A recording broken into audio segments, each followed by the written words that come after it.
So again, I just wanted to extend a warm welcome to everyone and welcome to today's webinar, School-Based Crisis Response Systems, an overview of school-wide response and behavioral health challenges. This webinar is sponsored by the Northeastern Caribbean Mental Health Technology Transfer Center, or MHTTC. We're housed at Rutgers in the School of Health Professions in the Department of Psychiatric Rehabilitation and Counseling Professions.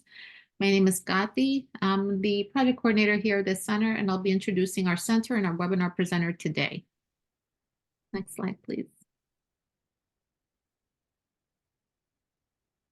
The MHTTC is funded by SAMHSA, the Substance Abuse and Mental Health Services Administration, and we are tasked with enhancing the capacity of the behavioral health workforce to deliver evidence-based and promising practices to individuals with mental health conditions.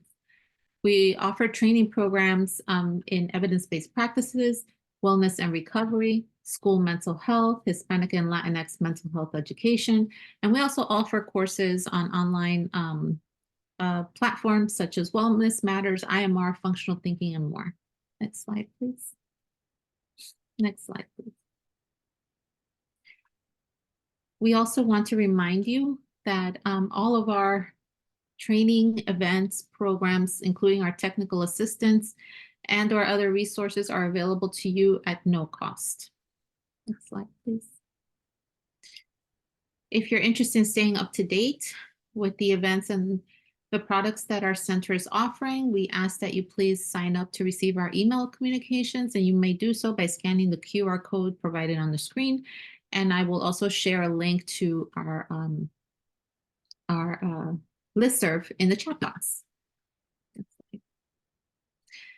Following this webinar, you'll be asked to complete a brief survey. We value this feedback and use it to improve our activities and inform our future activities. These surveys are also important because they are linked to our funding, so we thank you in advance for your feedback. Next slide, please. As mentioned earlier, this training is held on a Zoom meeting platform and will be recorded. We also will pause the recording during the more interactive portion of this webinar. We ask that you're mindful of your microphone as well as your video. Next slide, please. At the time of this presentation, Marian Delphin Rittman served as Assistant Secretary for Mental Health and Substance Use at SAMHSA. The opinions expressed herein are the views of the speakers and do not reflect the official position of the Department of Health and Human Services or SAMHSA. No official support or endorsement of DHHS or SAMHSA for the opinions described in this presentation is intended or should be inferred. Next slide, please. During our webinar, our presenter may want to interact with you. You may do so by using the chat feature or unmuting your microphone during the more interactive portion of the webinar, or you can also raise your hand to speak to announce that you'd like to make a comment. We just ask that, to just be mindful that this webinar is being recorded, and so please use your discretion. Next slide, please. The MHTTC network uses affirming, respectful, and recovery-oriented language in all activities. Next slide, please. We also wanted to let you know about the new 3-digit dialing code for the Suicide and Crisis Lifeline, available through 988. 988 is not just a suicide crisis line, it's also for people experiencing suicidal, mental health, or substance use crisis of any kind or emotional distress. It's also for people who are concerned about someone experiencing a crisis. You can connect by calling or texting 988. You can also chat online at 988lifeline.org.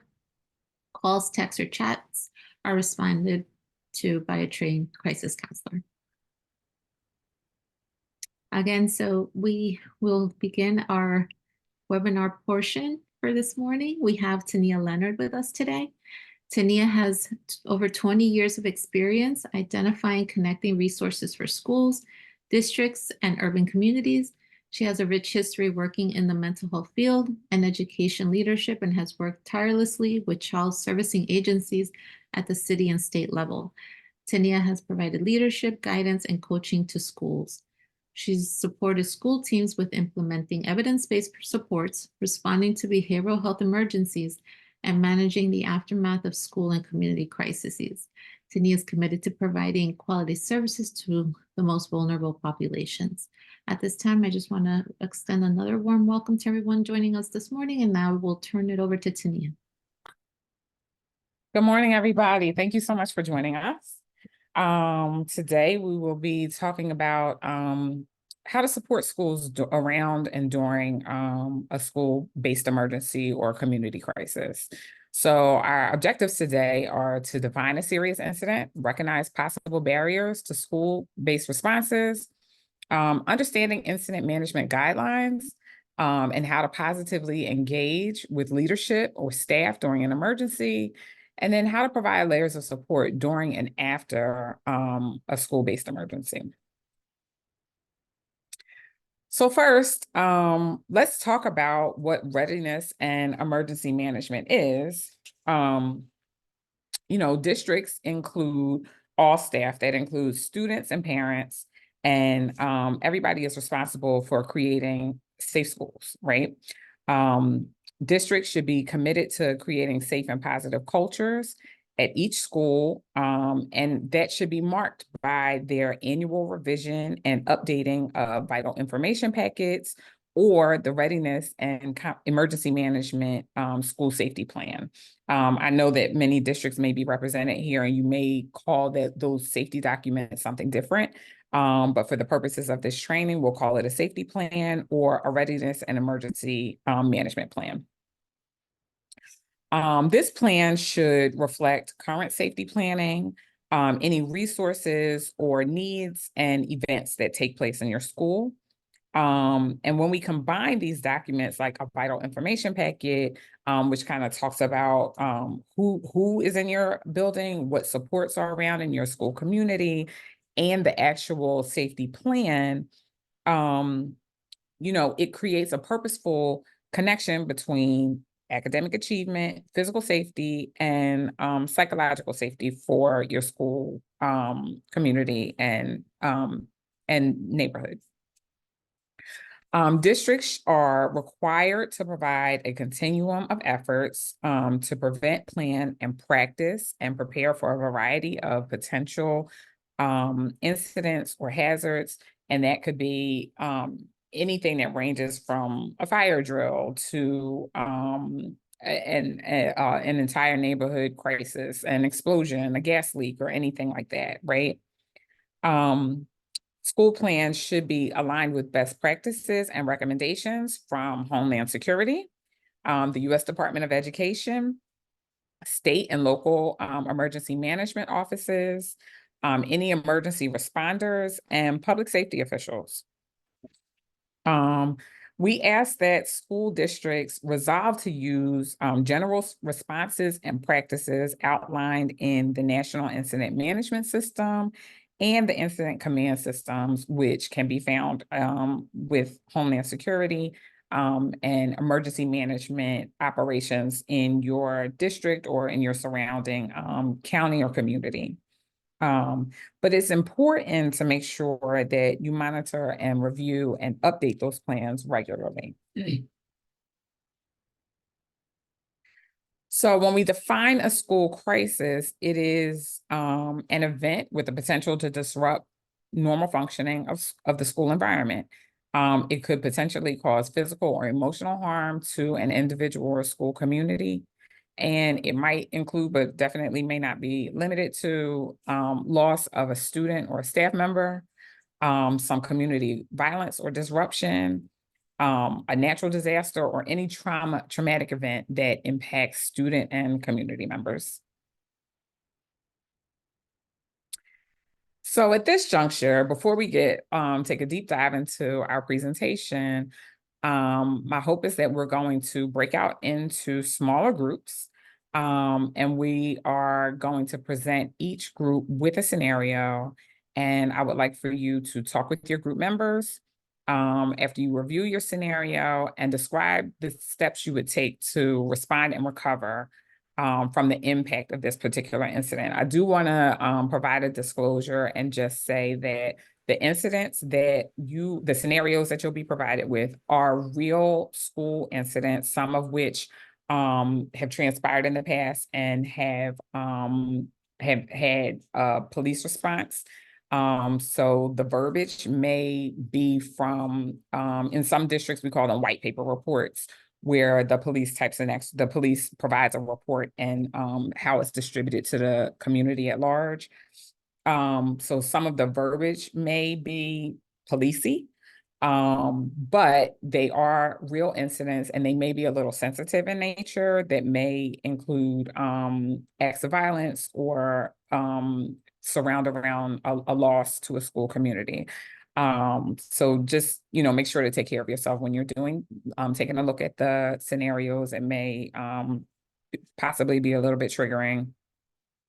But at this juncture, we are going to go into our breakout groups. And okay, so the purpose of having an administrative safety plan or crisis procedures is to ensure effective utilization of school-based, non-school-based, and central office personnel when a crisis occurs at school or in the immediate school community that impacts the school, right? The school oftentimes is the nexus of all things that kind of transpire in a community. These procedures help the district, county, and community agencies to utilize a planned, coordinated, and consistent system for responding to incidents or crises in schools. They create collaborative systems that have proven to be effective methods for addressing children's needs and following exposure to violence and trauma. So there are 4 interconnected modules to planning and responding to school-wide emergencies. And that the modules are prevention and mitigation, preparedness, response, and recovery. So as we take a look at each module, we can, talk about how we address potential risks, hazards, and threats in social and physical environments around prevention and mitigation. For preparedness, we work with community partners, clarify roles and responsibilities, and establish incident command systems. That's always crucial. And then we provide training and conduct drills. I think a lot of times we kind of get very hung up in our drills and documenting them, but there is so much more to safety planning for schools. And then as we talk about the response module, we are really taking a deep dive in how we're activating safety plans and incident command systems and teams. Who is in charge of making effective decisions and communicating what is happening to all of the folks that are involved, and the school and community components. And then for recovery, we're providing triage, we're providing staff with updates, and really taking a look at the ongoing process for how we support the school community at large until we're able to really restore and move back to whatever our regularly scheduled program is. So we'll take a deeper dive in prevention and mitigation. This requires that schools take inventory of the dangers or trends in a school and community and identify what elements or practices to include in your school climate or culture to reduce and eliminate risk to life and property. Schools should take inventory of both personnel and equipment to complete a hazard and vulnerability assessment and develop an environment and prevention plan, as well as an integrated deployment plan. So, where are folks supposed to be? What does this look like at lunchtime, admissions, during hall transition? All of these things should be considered. A hazard and vulnerability assessment is designed to identify security and vulnerability threats within your school community and in your building, and to develop corrective actions that can prevent or mitigate the occurrence of serious incidents. So I often suggest that schools create a safety manual for visitors, including substitutes. And I say, make a welcome packet for your folks. How do people know where to go if there's an emergency while they're here? And And then, just asking people to really familiarize themselves with crisis expectations when they're visiting. And you can determine what that looks like and who is the target audience. But I definitely say that that's an important measure to take for substitutes and long-term visitors when they come into your building.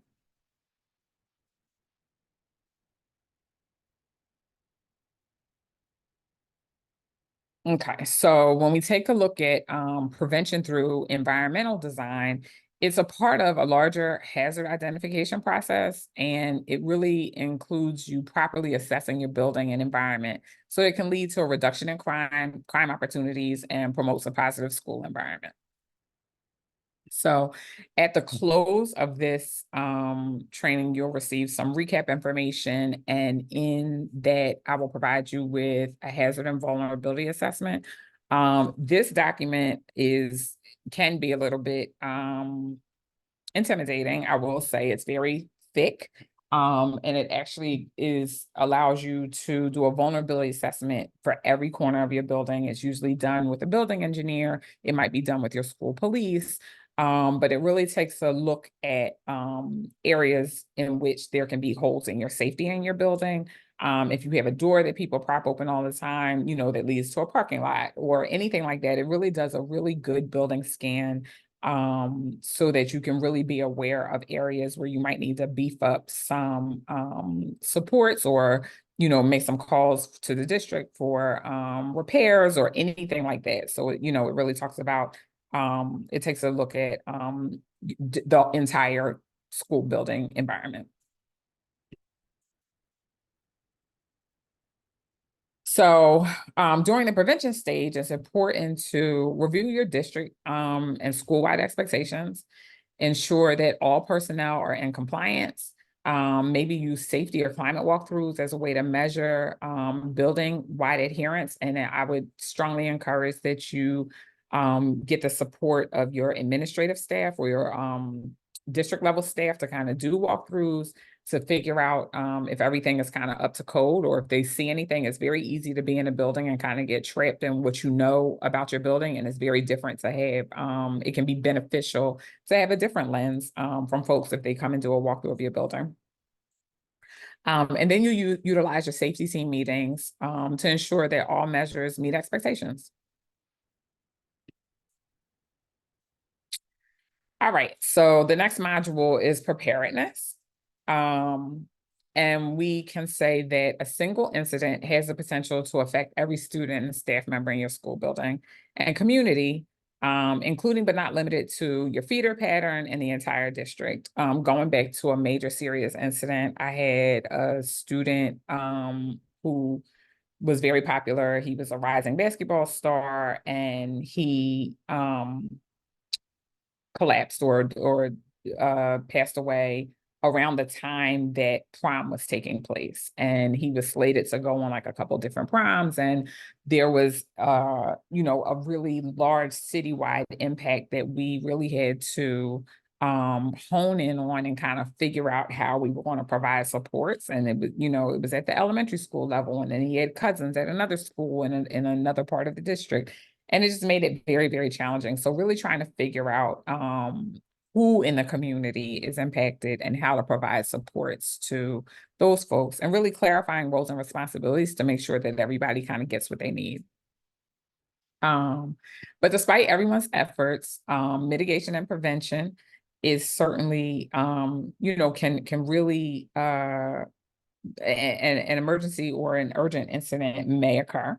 But good planning will facilitate rapid, coordinated, and effective responses when an incident occurs. Being well prepared involves investment of time and resources, but it certainly, will help reduce injury and save the lives, and is definitely well worth the investment.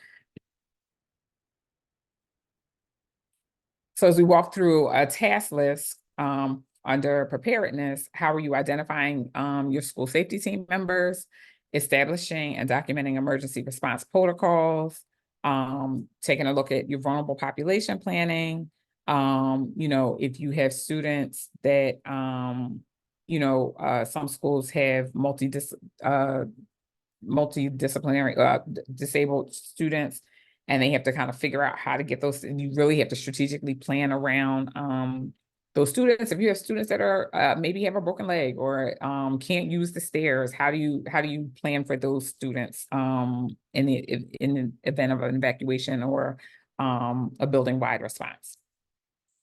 Taking a look at your reunification process, and then doing training and exercises are key.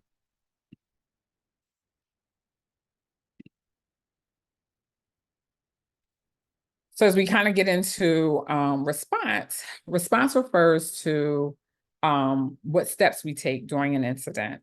The goal is to activate your emergency response procedures and utilize effective decision-making and maintain constant communication with staff and students, as well as families and the media when it's appropriate, right? So oftentimes we have found that media listen to police scanners and they show up on a scene when something may be going on.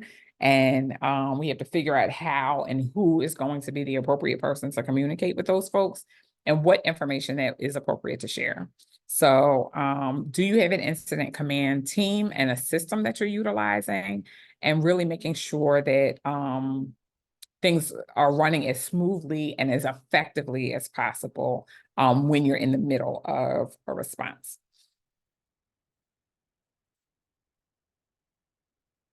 So here we just have some identified major incidents or major crises that can occur. And we have assaults or group assaults or major fights that will require lockdown, a sexual assault, a student or staff death, intruders, student abduction or active shooters, and then fire explosion or chemical spill, severe weather or utility failure or flood, a pandemic or outbreak or biohazard or airborne threat. I remember when my first year as a building administrator around climate and school culture, we had a power outage and school had already begun. And I was like this, whoo, good. I'm so glad we can all go home. And my principal was like, we can't go home. We have to figure out how we're going to feed the students. We have to figure out where we're going to house them until parents can come.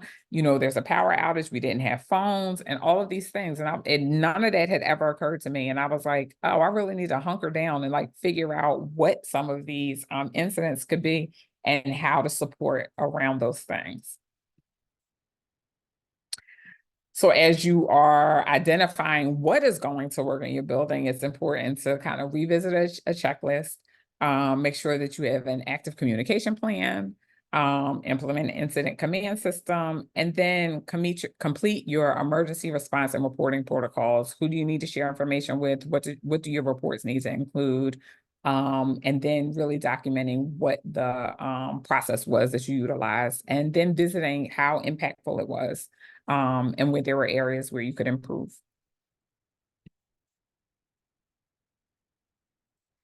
All right, and then the last module is recovery. So recovery is the process of helping students and staff and the school community rise from incidents, including grief, loss, and trauma. And it's a learning opportunity focused on prevention skills and protective factors. The goals of recovery are to return to learning as quickly as possible and restore the infrastructure of a school in a timely manner.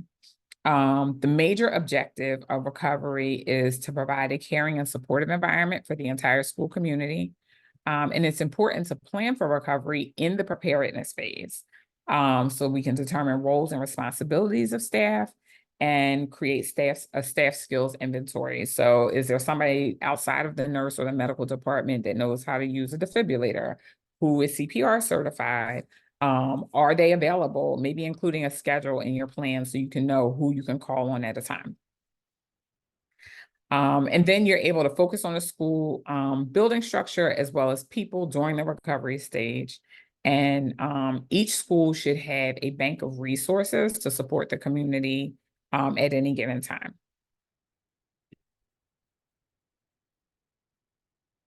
So that kind of brings us to effective community partnerships to support school mental health or school community as a whole. Comprehensive school mental health systems really rely on a foundation of educators and school employed mental health professionals, in partnership with community health and mental health professionals. States and districts and schools often grapple with how to really strategically use staff and a full continuum of supports and services, and sometimes they exclusively rely on school and community partners. But we know that this strategy doesn't really work to leverage the strengths and resources of each system, and that those systems are educational, health systems, and behavioral health systems that may lead to soiled and fragmented supports, right? So, excuse me, comprehensive school mental health promotes well-being and social emotional health for all students and staff. And while supporting those with mental health challenges, it's really important that we are figuring out how to support an entire school and community. As we continue to advance in equity and access to resources and opportunities, school services can be a key factor in reducing disparities in academic achievement, physical and mental health, and access to quality care. So it's important that we really take a look at what our school and community partnerships have, and understand that access to all of these supports improves physical and psychological safety, academic performance, and social emotional compliance. And it reduces negative outcomes such as disciplinary referrals, dropouts, substance use, and criminal justice systems. And this may seem like an isolated uh, or something that's a little bit disjointed from crisis response. But when we are very well invested and have partners that really work, they really take a lot of the lift off of how we support our students in at the time of a response. And it really is amazing when things kind of come together for all of our school communities. So we like to include in safety planning a resource map where we're identifying all internal and external partners. Resource mapping is an active ongoing process that identifies and visually represents and shares information about internal and external services and supports. It's used to inform the effective use of resources. And resource mapping is a process of identifying and categorizing the available resources within a particular context, often used around community development, project planning, or organizational management, and specifically how we respond to crises, right? It's important that we're able to really categorize our resources and identify who our stakeholders are. You can use MTSS to identify your resources or to categorize or context your resources in a tiered approach. A community can refer to a group of individuals or organizations or entities that are all interconnected by a common interest. In this case, it's the school. Within the community, stakeholders can be identified as individuals or as groups who have direct or indirect interests or influence in the success of an initiative or program or a school. Stakeholders can be categorized into tiers based on their level of involvement or influence and proximity to the initiative. And in this case, the initiative could be safety or general school supports. As you identify and categorize your school resources, it's important for you to consider who your community stakeholders are. And it's also helpful to align those partnerships with a tiered level of support. So, when we're working through an incident aftermath or response or recovery, you can already have resources identified, and they can be tiered. If you have students that maybe, if you want to do a building-wide response, you'll have your tier 1 supports. If you have some students that need some additional support or a little bit more intensive interaction, you'll have tier 2 supports, and then you'll figure out who needs some tier 3 supports as it aligns with the MTSS continuum.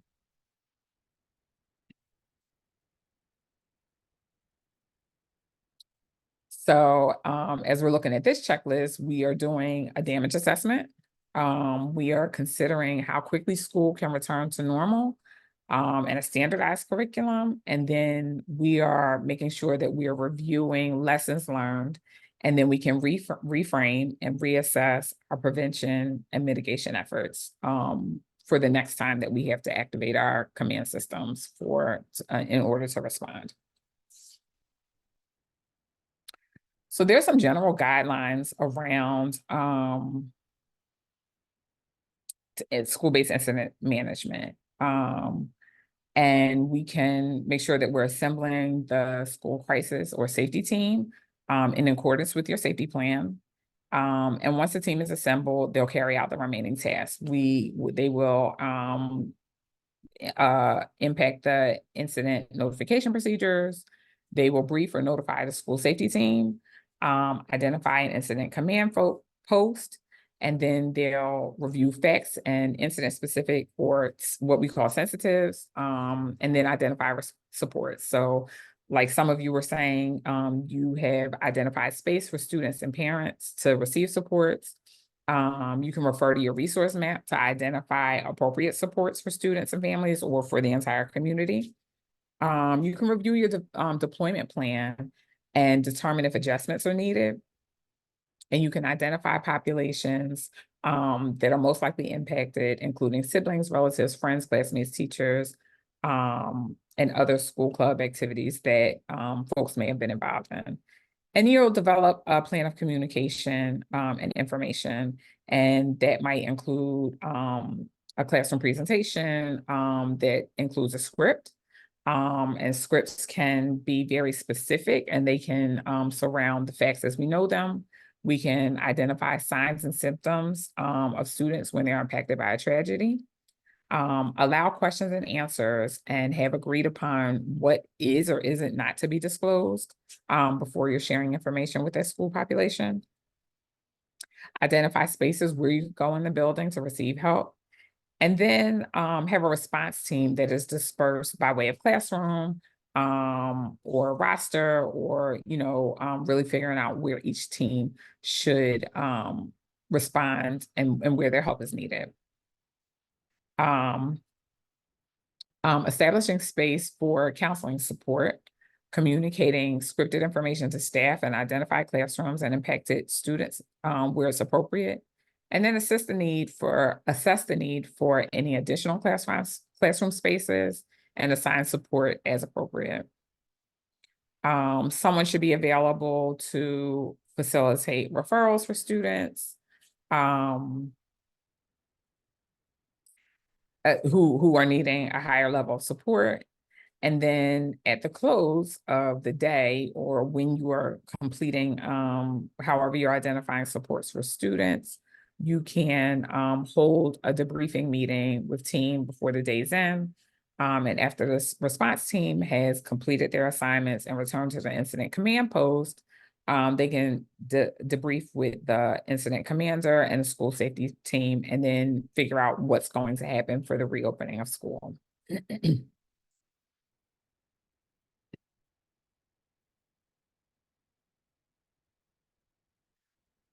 Okay, so that was a lot of information, but I would like you to take a moment to reflect, and you can use the chat or kind of popcorn out responses to the questions that are on the screen. Have you ever worked with a team to mitigate a behavioral health or a school-wide emergency?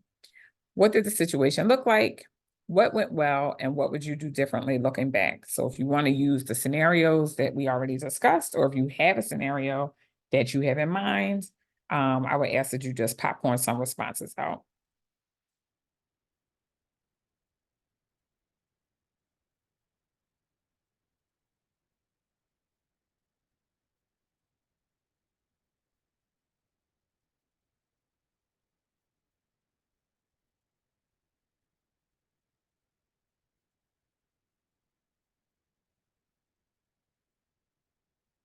Patty, is there anything in the chat? Not at this time. People Okay. are formulating their responses. Okay. Does anybody have anything they want to share around what went well or anything that you would do differently for a response?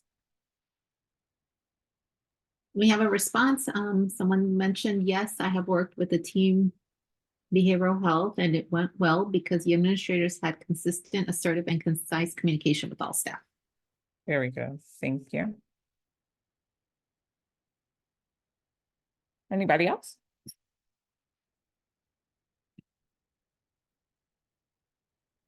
Okay. So as we take a look at, thank you for that comment, and I think that this ties right in. Leaders taking charge and a response to address the situation and make decisions, give direction to others and supervise activities. I think it's important that it takes strong leadership and the development of a team that helps the school community recover after a crisis. And it can be very challenging when you have to work with high levels of ambiguity and complexity as a part of a crisis response. But having a well-developed vision and a team to accomplish your goals can make any response very successful.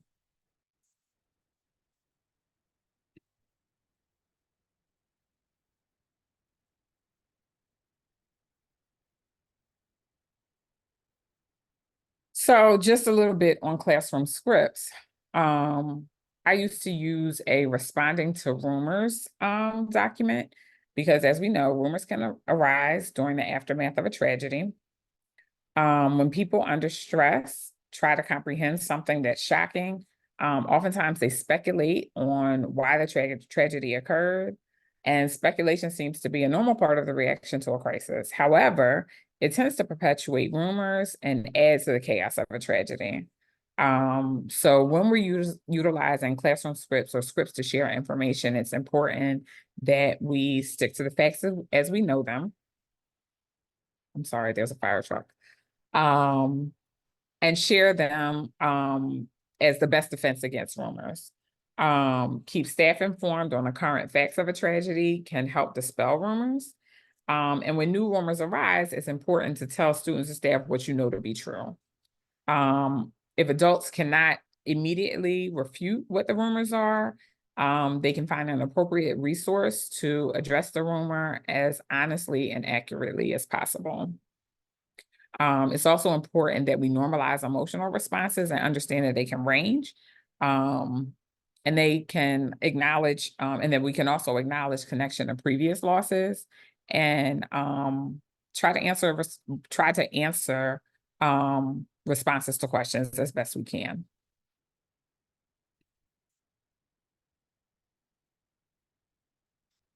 All right, so just a quick review on supporting the impacted population. It's important, we've talked about this already, to identify the impacted student population, identify existing supports with the use of a resource map, and plan and refer.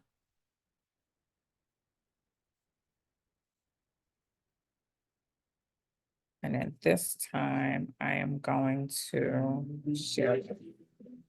When there's a crisis, it's tempting to want to roll up your sleeves and leap into action. The issue seems pretty obvious, and there's no time to lose. Sure, it would be nice if there was time to share information or listen to feedback. But I'm just fishing. Or have communities lead the response. But it feels like you just don't have that luxury. But actually, if you truly want to see recovery, engaging communities is not optional. It's imperative. Communities in crisis need information. Responders must listen to and act on feedback from the community. What happens if we skip all that stuff and jump right to action? If community members are left in the dark or don't have a say, it can create conflict and prevent aid workers from actually helping people. Community engagement is the key, but it isn't easy. Some people, often women and children, don't have access to cell phones or social media. You may need to find creative ways to give them information, listen and learn from them. And when there are multiple aid organizations in one area, it can be chaotic and confusing for the community. It's our responsibility to coordinate and communicate among each other. Because people in crisis don't need someone swooping in. They need organizations who will collaborate. Want communities to recover? Listen and respond.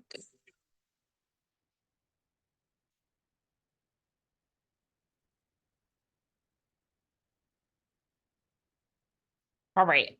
Today, I am grateful to Oh, be wait a minute. worshiping at Elevation Church. Come on, if you're thankful for this, if you're thankful for what he's doing. David said, better is one day in your house. Hang on.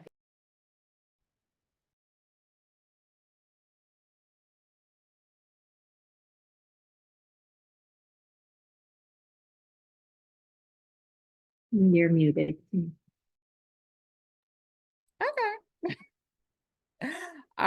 As you prepare to respond or to be a part of a large system of responses, let's talk a little bit about what steps you'll take to prepare yourself and or your organization. And is there anything you would like to add or able to add to respond to a crisis? And we can popcorn those answers out as well, please, or use the chat.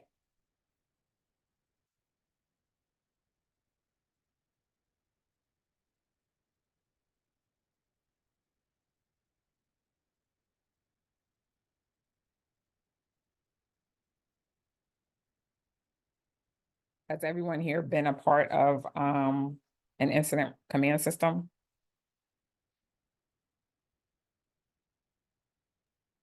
You can use the chat or feel free to unmute your mic if you feel comfortable to do so.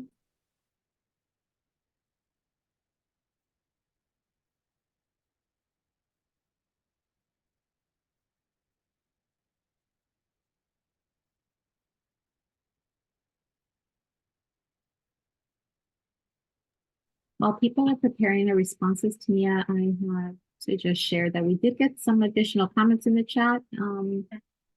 And someone had mentioned that, someone was part of the intervention as well as a follow-up as a suicide loss. It went well. Policy and procedures were already established.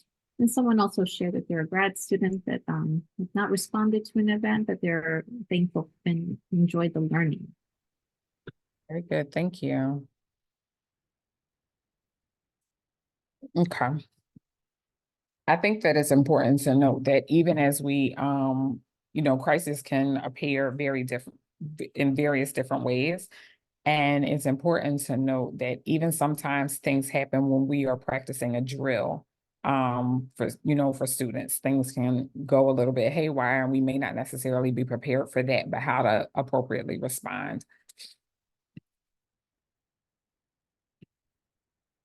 Okay, so there are some long-term benefits of a well facilitated response, and they include increased communication and effective protocols. We build school and community trust, and we decrease the long-term impact of psychological trauma, and that's important. And we create a sense of personal and physical safety for our students and our school community.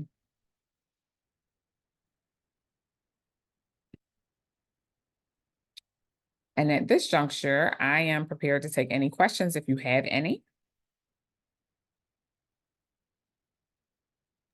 Please don't feel free to unmute.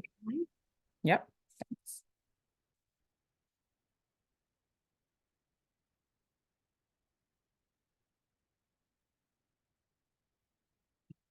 So if you're generating any questions, I'll share this. In addition to the hazard vulnerability scan document, I'll be sharing some resources around from the New York State Center for School Safety and the New York State Department of Education, as well as from New Jersey DOE and Homeland Security. And I also have another resource around some upcoming trainings through Homeland Security that can support your school building or your climate staff. And it's done directly through the Center for Prevention Programs and Partnerships.